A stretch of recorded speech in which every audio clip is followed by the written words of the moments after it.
Hey, preppers, it won't be nukes. So I dropped a short form video that was kind of going into my top 3 reasons why. There's quite a lot of other reasons why, but I'm going to start going through those, and hopefully I'm able to make my point why I believe it will not be nuclear World War III. I do think that we're getting closer and closer to kicking off World War III all the time. This thing with China and Taiwan just doesn't look good, but it's really the arms buildup that scares me the most. Whenever countries usually get involved in some kind of arms buildup, like we're currently seeing popping up around the world again right now, usually there's just so much tension over that we see something kick off that leads us into major conflict. So getting back into the top 3 reasons why, and then explaining a few others. Let's start off with mutually assured destruction. So let's say an adversary decided, hey, we're going to take out this country's government, and then we're going to send them a bunch of wee gifts downwind and take their country out with our nukes. Why would they be prevented from doing that? Well, mutually assured destruction are these detection systems, these early warning detection systems that all the major nuclear powers have in place, that if their automated systems detect that this other country has launched nukes against them, they will just automatically launch the nukes. They don't need the president, they don't need the leader of that country to hit the button or have their football or whatever different countries call their immediate nuclear response system. It makes it redundant. It makes having a person involved to respond redundant, therefore making your strike futile. You're not really going to get the drop. And that's what was a big deal between America and the USSR, is this weapons development, because each country was trying to get the drop on the other country. And have we come close to nuclear war in the past? Absolutely. But we've always been able to avert it. And I think that that's one of the main reasons, actually, why it's not going to be nuclear war. Why we're going to see that with this development of the mutually assured mutually assured destruction through detection, I think it makes it even less likely that we're going to have nuclear war, that we've already averted probably more times than we know. We've probably been close to nuclear war and it's been averted. So I don't think it's going to be a nuclear war, because I don't think any country is going to have the confidence that they can win that war with their nukes. I think that they're going to look at other options like cyber warfare to try to win that war.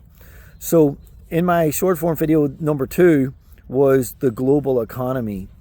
Even if you win that war, even if you're a foreign adversary, you're not really known for your love of your people or anybody else. You still are in love with yourself. You can guarantee that that's the one thing that we know about these guys in leading these other countries, is that they love themselves. So why would you destroy the entire planet?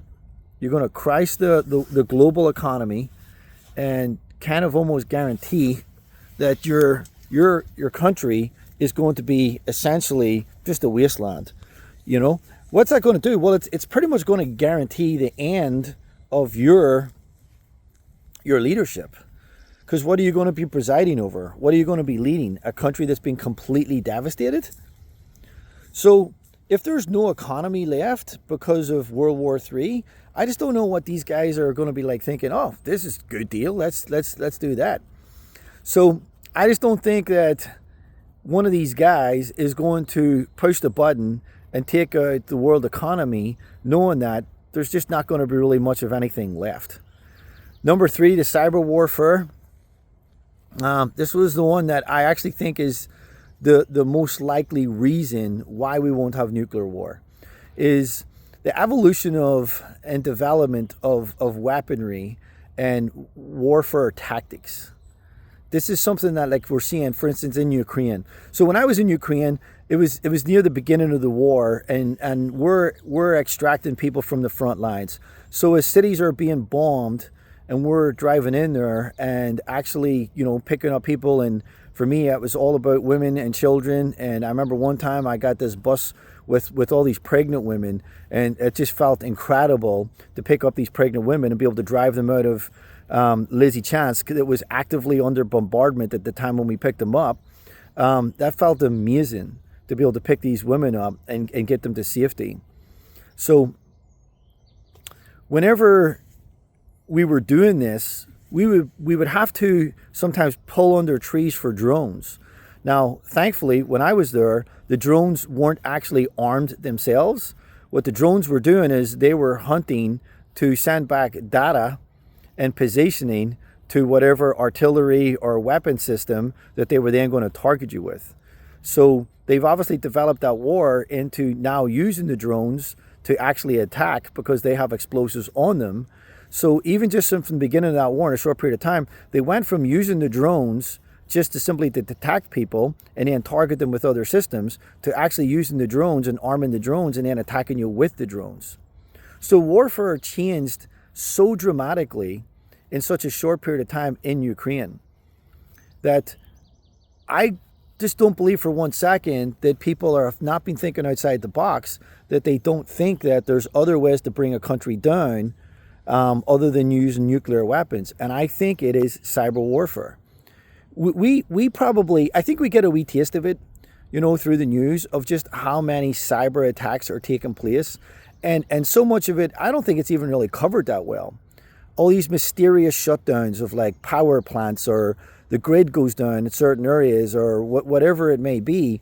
But I believe that each country, each major power is dramatically and as quickly and as efficiently as they possibly can developing their cyber warfare capabilities. So why risk being completely obliterated and bringing down the world's economy if you can attack and bring that country down from within without any risk to yourself? Not even a single shot at you if you can pull this off successfully. So I think that this is where most countries are going down that direction. And has it happened before? Has something similar happened before? Absolutely. America did it to the USSR. America played the long game and brought them down through their economy and essentially caused them to just completely collapse as a country. They literally dropped the name, even USSR. So what happened to the leader of the USSR, Gorbachev? Well, he resigned and stepped down. So if you were a leader of a country and you're getting engaged in nuclear war, I would think that they would have to think that there's a significant probability that if you take out your own country's economy by getting you involved in a nuclear war, that it kind of guarantees that you are now out of a job. So I don't think that we're going to have a thermonuclear World War III, because I think the one thing we know about these guys is how big their egos are. How much self-preservation and to a certain degree narcissism that these leaders have. And that may be, the human condition may be the greatest reason why we won't have World War III. I think that what they'll do is they'll keep trying to develop the capabilities to take out the other country, crash their economy, and then just sit back and wait. Maybe buy up all their farmland. Maybe loan them a whole bunch of money. Maybe build shipyards and take over trading routes. Maybe do all these kind of things that we literally see happening in the world today, and bring down your enemy that way. The long game works. America did it to the biggest nuclear power in the world, which was the USSR. And we brought them down and ended the reign of their leadership. So I believe 100% that we can see ourselves in absolutely a conventional kinetic war using conventional weaponry that's getting so sophisticated just in itself that it can bring about massive devastation, but still be limited. Still be limited in not having clouds of radioactive dust, just drifting across continents. I don't believe that any leader really wants that. Now, do we have the possibility of some of these smaller countries, if they get nukes, launching the nukes? Absolutely. These guys are, a lot of these guys are crazy, you know? They're nuts. They're unpredictable. But it's somewhat curtailed, you know? So if we get into a nuclear war with, like, say, North Korea, you know, there's no reason to think that that actually is going to bring about World War III, nuclear World War III. It is very possible that other countries will just sit back and wait and see what develops as we launch tactical nukes. Because we don't have to launch these big guys, right? These Minutemen. We don't have to launch our biggest capable nuclear bombs. It is more likely for a smaller country like that we would get more involved in tactical nukes, which are very, very regionalized. You know, they're not intercontinental missiles. So could we see tactical nukes being used in the future? Absolutely. Absolutely, I think we could see tactical nukes being used in the future. I just don't believe that the use of tactical nukes will necessarily kick off, you know, World War III and thermonuclear World War III. So other things, you know, back channels, you know, negotiations. How many times do you think we've been close to nuclear war? I can guarantee you way more than you think, way more than you would know, that we've probably been close to nuclear war. And it's been prevented every time, obviously, because we're still here. But I can guarantee you we've been very, very close to nuclear war. The big one that people know of is Bay of Pigs. But there's actually several others that we've been very, very close to nuclear war, but yet it was averted. It just doesn't make sense to get involved in nuclear war and pretty much guarantee your own destruction when there's other ways to try to bring down your enemy. So all these back channels, these are real things. These are big deals where people are getting involved and making sure. So even if we found ourselves involved in like a tactical war with, say, like North Korea, I guarantee you the back channels will just be buzzing. You know, we're even if we're involved in it, you know, that the back channels with China and Russia and whatever other major nuclear powers there are just saying, hey, this is a limited strike. You know, we're not launching anything big. You guys can keep an eye on us. You know, this is a nuclear strike. We're going to retaliate. We're telling you in advance so you don't have to freak out or panic. But we're taking out, you know, in this case, this hypothetical case, North Korea, right? So I don't think that it has to be this absolute fear-driven belief system that just infects the prepper community. And there was a lady that came into one of my classes, and this is why I started really trying to research the nuclear, the probability of nuclear war, was in some ways because of this woman. And she came into the class, and her whole life was literally orientated around the aftermath of a nuclear war, because she was absolutely convinced that America was going to get involved in a nuclear war and that we were going to get essentially obliterated by Russia and China. And her whole life seemed to orientate around how she was going to respond. You're talking, you know, like all kinds of like masks, suits, trying to figure out the exact locations where you can go, iodine tablets, like all this stuff. And here's the thing, I'm not really against a bunch of that stuff, because a lot of the same gear and equipment that you would use to protect yourself against radiation, you would actually use to protect yourself against chemical or biological events as well. So, you know, if you've got the money and you've got the resources, but most importantly, if you've got the right mindset, then hey, you know, go ahead, pick up some of this gear. You know, what harm can it do? But if you have the wrong mindset where you're indulging the fear, and this is like your answer to be able to be preserved, because you literally are consumed every single day with believing that there's going to be a nuclear war, you know what it does is it steals your life. It absolutely steals your life. There's no joy in your life. There's only fear. So if you have that kind of a mindset, I would absolutely recommend, don't spend your money on that stuff. You need to get counseling. And I'm not saying that flippantly. I'm not saying that to try to put you down in any way. I please hope that I'm not. what I'm saying is that there's a deeper, more underlying fear probably stemming from your childhood.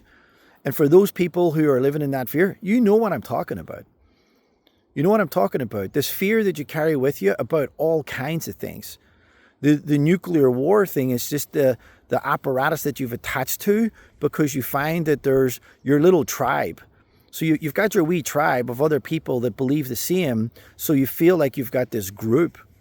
And then that gives you some kind of identity to be part of this group.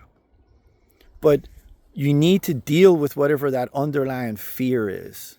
Something that you've carried most likely from your childhood that needs to be dealt with because it is stealing your life.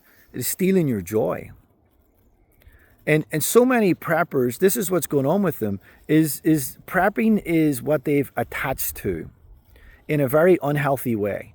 Am I a prepper? Absolutely. If you watch my videos, you know why I'm a prepper. I want to be used by God to help people, to bless people, that if there was a significant event, some kind of a disaster that took place, that I can be the guy out there helping them, that I can then give them the gospel message, leave them to Jesus, and get them saved. That's the reason why I prep. But do I do it in absolute contrast to the rest of my life? 100%. It has this window, this little space that I give to it, and then that's it. It's compartmentalized. Something that men are very good at is compartmentalizing things. So I compartmentalize how I prep, how much time I'm going to give to it, how much money I'm going to commit to it. And of course, I'm making these videos, but these videos are not really about prepping. These videos are about fear, about addressing how much fear there is specifically in the Christian community, which is crazy because we're supposed to be the least fearful people with the promise that has been made to us. But yet, I talk to so many Christians that are absolutely saturated in fear.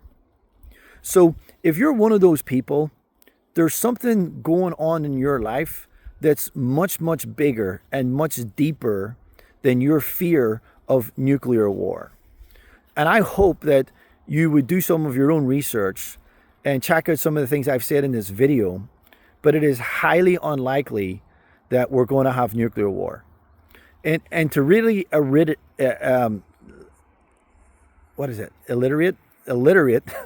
sorry, sometimes my brain doesn't work. I know there's a word, but I can't get it. So if you're one of those people, I want to really alliterate and highlight that I think that through cyber warfare, through trying to bring a country down slowly, not through this massive imminent threat where you're about to die, quickly in a horrible way or in some kind of nuclear winter. And here's the other thing too.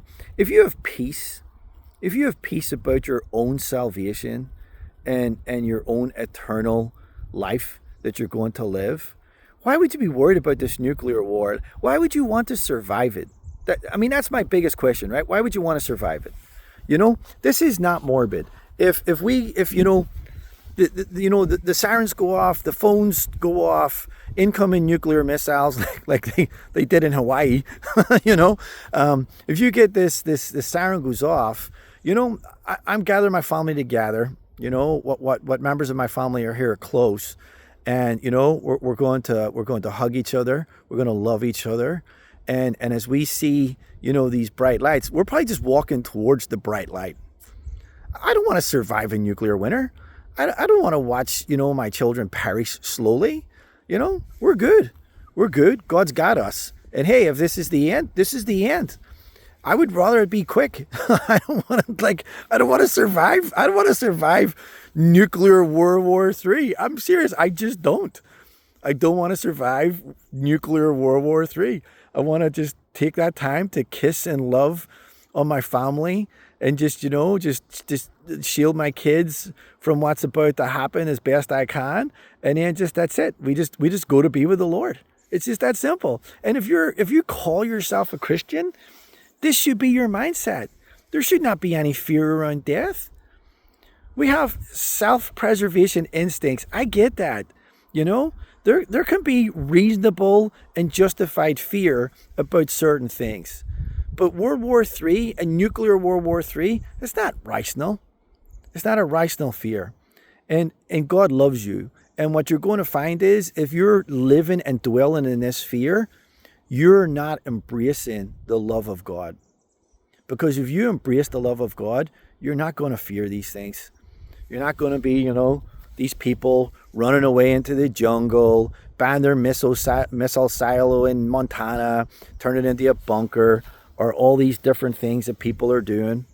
You're not going to be one of those people. You're going to have freedom.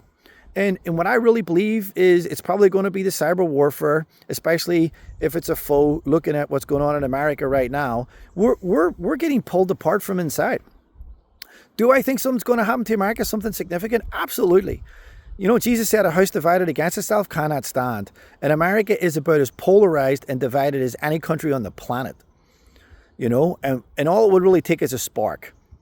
And that's why it won't be World War III. Why would these other countries risk their own existence when all that they have to do is ignite this fire, this inferno that Americans are building all by themselves? We're doing it to ourselves. Our country is being destroyed from within. These other guys, they're just trying to help us out. And in so many ways, they've been the cause of it. If you actually, I'm not going to try to get into too many, conspiracy theories here, but the truth is the communist influence in America, it's not a conspiracy theory. It's a conspiracy fact that they have conspired against America because we were conspiring against them. It was a simple tit for tat. We won. We won what we thought was the short game. But what if they were winning the long game? What if they've been winning the long game? Well, it just means that we're going to have time to prepare. It means that we're going to have time to get involved in community. That there's not this imminent death by incineration. So, anyway, tell me what you think of this video. I have a lot more to say about this topic. So if I get enough people saying, hey, yeah, tell us more, I'll make another video to this. But let me know. Give me a thumbs up, subscribe. Please help me get this message out. You probably know people that are living, they're going to be duct taping their clothes up and getting ready for nuclear fallout. Just please reach out to those people, because I can guarantee you there is something deeper at work than the threat of nuclear war. They need to know that God loves them. Please embrace them that way. Don't consider them a crackpot. Don't ignore them. Just embrace them with love and try to help them to get to that point where they know and they can feel and realize God loves them and He will never abandon them. Thank you.